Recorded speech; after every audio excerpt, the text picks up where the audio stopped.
Señores, el terror de Ucrania.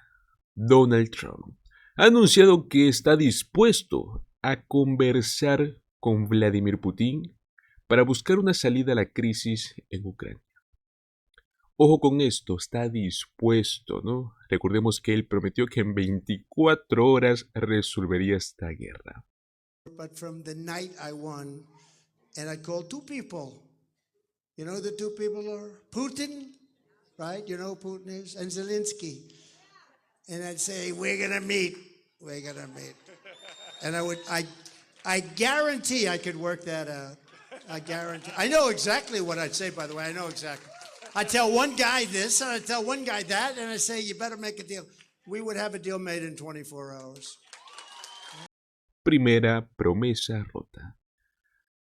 Pues, durante una entrevista reciente con NBC, él manifestó su intención de conversar con Putin, ¿no? No solo con eso, sino que también con otros líderes mundiales para abordar temas claves, temas de tensión mundial, incluyendo la crisis ucraniana.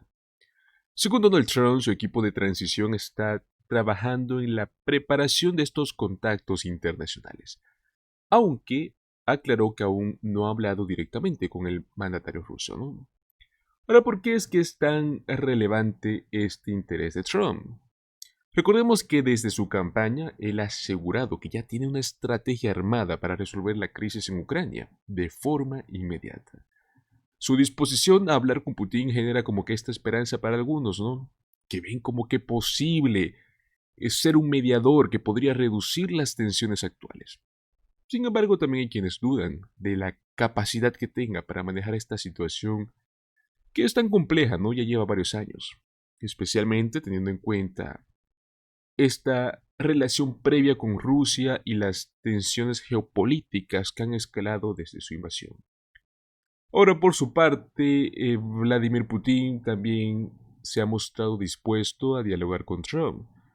Estuvo en un foro de Valdai en Sochi, donde expresó que si alguien quiere reanudar el contacto, no lo molestaría, que él está dispuesto, ¿no?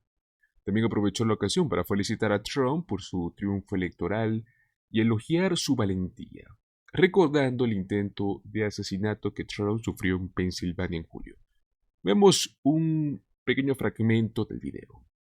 И я, пользуясь случаем, хочу поздравить его с избранием на пост президента Соединенных Штатов Америки. Я уже говорил, что мы будем работать с любым главой государства, которому окажет доверие американский народ. Так будет действительно и на практике. Изначально, в первой его итерации в президентской, говорили, что он бизнесмен в основном, и он мало чего в этом понимает в политике, ошибок может наделать. Ну, во-первых, я вам могу сказать, его поведение в момент покушения на его жизнь, я не знаю, но на меня произвело это впечатление. Он мужественный человек оказался. И дело не только в поднятой руке и в призыве бороться за их общие идеалы. Дело не только в этом. Хотя это, конечно, знаете, на драйве, на таком, все как бы... Человек проявляет себя в условиях, в экстраординарных условиях.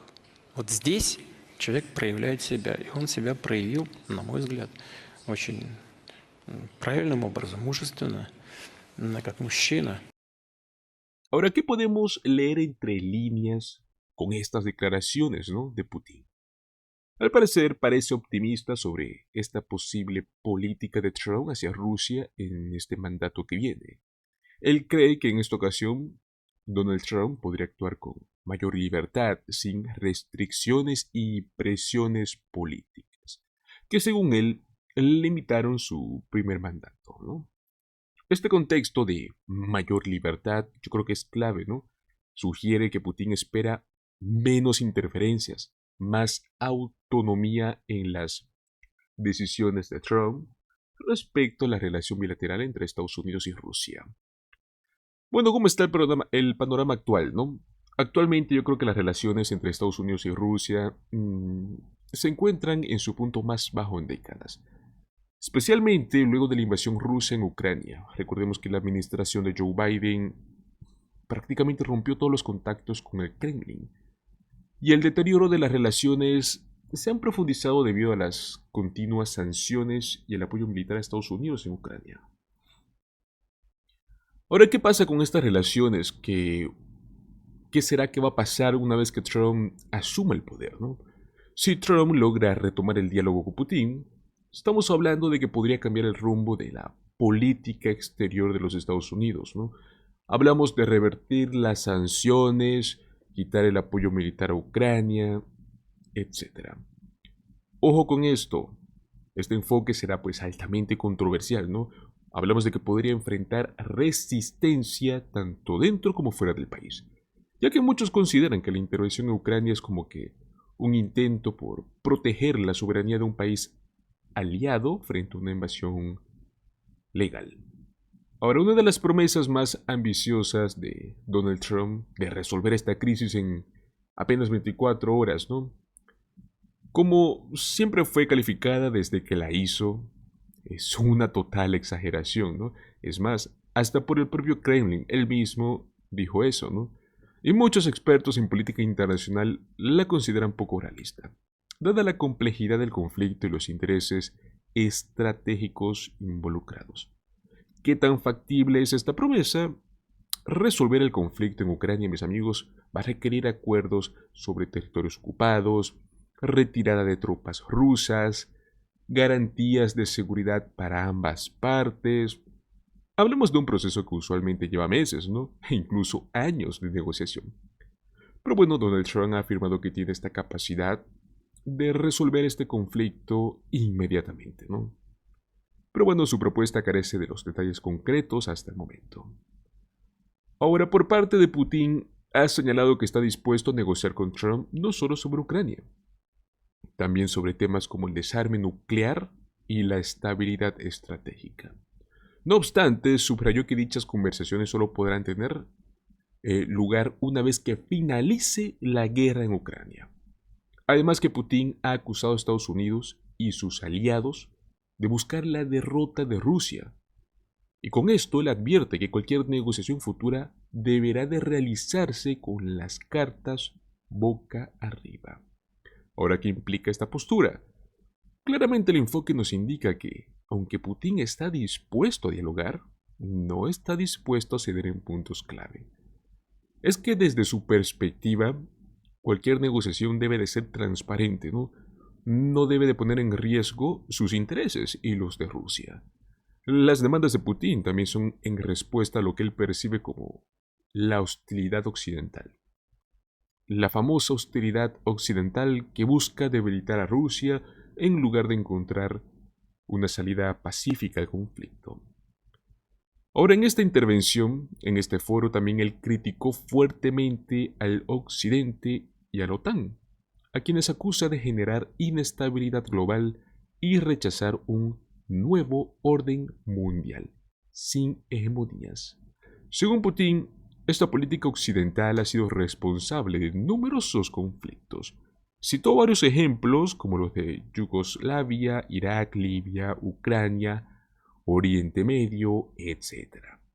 ¿Qué buscaba con estas declaraciones? Es una manera de justificar su intervención de Rusia en Ucrania y otros conflictos, prácticamente argumentando que el verdadero problema es la política de expansión de Occidente. Entonces, al parecer, para Putin es como que necesario establecer un mundo multipolar donde ningún país o bloque tenga como que este dominio absoluto, ¿no? Un discurso que apela a países que también se sienten amenazados por esta hegemonía occidental. Según el secretario del Consejo de Seguridad de Rusia, que es Sergei Shoigu, afirmó que el Occidente debe de reconsiderar su papel en el conflicto ucraniano, advirtiendo que dado la situación militar no favorece actualmente al gobierno ucraniano, entonces que el Occidente debería elegir entre continuar financiando el conflicto y matando a la población ucraniana o reconocer las realidades actuales y comenzar a negociar. Sin duda alguna esta postura nos muestra, ¿no?, la narrativa rusa de que la prolongación del conflicto solo genera más sufrimiento en Ucrania y que en lugar de seguir apoyando militarmente al gobierno ucraniano, el occidente es el que debe de presionar por una salida negociada. Ahora, la comunidad internacional es la que observa con escepticismo las declaraciones de todos los líderes, ¿no? De Donald Trump, de Vladimir Putin, de Volodymyr Zelensky, sobre este posible diálogo. Muchos líderes europeos, especialmente en países del este, temen que cualquier acuerdo entre estos dos mandatarios puedan pues perjudicar a Ucrania, debilitar la seguridad de Europa. Además, cualquier intento de reducir el apoyo a Ucrania, estamos hablando de que podría tener un alto costo político para Trump, cosa que él mismo ha salido a decir que no importa el precio. Ahora, ¿qué impacto tendría este posible acercamiento? Este acercamiento entre Putin y Donald Trump podría aliviar ciertas tensiones, eso es cierto, pero va a generar una desconfianza con otros aliados en Estados Unidos. Y hablamos de Europa. Los países de la OTAN han mantenido esta postura unificada en apoyo a Ucrania y cualquier cambio en esta política podría estar provocando divisiones, ¿no? Hablamos hasta un posible realineamiento de algunos países hacia una postura más independiente. Sin duda, la disposición de Trump para dialogar con Putin sobre la crisis ucraniana está abriendo nuevas puertas a muchas interrogantes.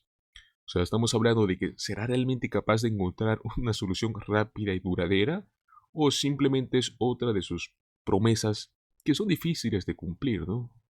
Como el muro, por ejemplo, el muro fronterizo. ¿Dónde está el muro? Nunca hubo muro. Ahora, señores, también ante todo esto, pues alguien que no se ha quedado callado y salido a hablar es Biden, ¿no? Pues Biden afirma que planea un nuevo envío de ayuda militar a Ucrania antes de entregarle el poder a Donald Trump.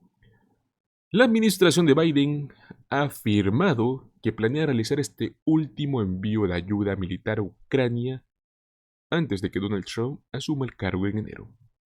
¿Cuál es el objetivo? Fortalecer la posición defensiva del país, pues frente a Rusia, ¿no? Según las fuentes anónimas del gobierno estadounidense, la ayuda está valorada en aproximadamente 9.000 millones de dólares. También incluyen transferencias de armas, financiamiento para nuevas adquisiciones. Bueno, pues parece un respaldo significativo a Ucrania, ¿no? Él supuestamente tiene como meta garantizar su resistencia en el campo de batalla ante las recientes dificultades que han enfrentado. Ahora bien, en medio de esta transición, el presidente ucraniano Volodymyr Zelensky también felicitó a Trump por su victoria electoral, valorando su postura de paz a través de la fuerza, como un enfoque favorable para alcanzar una paz justa en Ucrania. Sin embargo, también expresó tener cierta preocupación de que Trump busque priorizar un acuerdo rápido con Rusia en lugar de los intereses ucranianos. Si no me equivoco, fue durante una conversación telefónica donde ambos líderes acordaron mantener este diálogo continuo, y Zelensky reiteró la importancia del liderazgo fuerte e inquebrantable de Estados Unidos en búsqueda de la paz. Recordemos que también visitó a Estados Unidos hace unas semanas o un mes, si no me equivoco, donde también dialogó en persona con Trump mientras visitaban unos centros. Pues aunque Trump se ha mostrado algo renuente a continuar con los envíos de ayuda militar a Ucrania, cosa que sabemos que no lo hará, no lo va a hacer más, los asesores afirman que están comprometidos a iniciar estas negociaciones de paz con Rusia una vez que él tome posesión. Ojo que antes la promesa era que iba a ser 24 horas una vez que haya sido elegido. Por eso decían el meme de que Donald Trump, ni bien sea elegido presidente, hará una llamada y se acaba el conflicto. Pues bueno, ha generado mucha incertidumbre sobre el futuro apoyo de Estados Unidos a Ucrania, ¿no? Especialmente con los republicanos controlando el Senado y la Casa Blanca. Ya salieron todos los analistas señalando que esta reducción del apoyo podría volverse un desafío cuando se necesiten fondos adicionales. Y bueno, pues Volodymyr Zelensky por su parte continúa promoviendo este plan para la victoria, ¿no? Este famoso plan que presentó con la OTAN y la Unión Europea, que demanda este aumento en la asistencia militar de sus aliados para presionar a Rusia hacia una negociación. Sigue insistiendo en su fórmula de la paz, como que un documento de 10 puntos donde exige, entre otros elementos, la retirada total de las tropas rusas, como condición esencial para cualquier proceso de la paz. ¿Cómo lo ven, amigos? ¿Cómo ven esta situación? Ya estamos comenzando a ver esta tensión mundial, ¿no? Una vez que Donald Trump ganó las elecciones, aún no está cumpliendo su mandato y ya comenzaron a hablar de esto. Pero bueno, ¿qué piensan ustedes, no? ¿Será que realmente va a poder encontrar esta solución?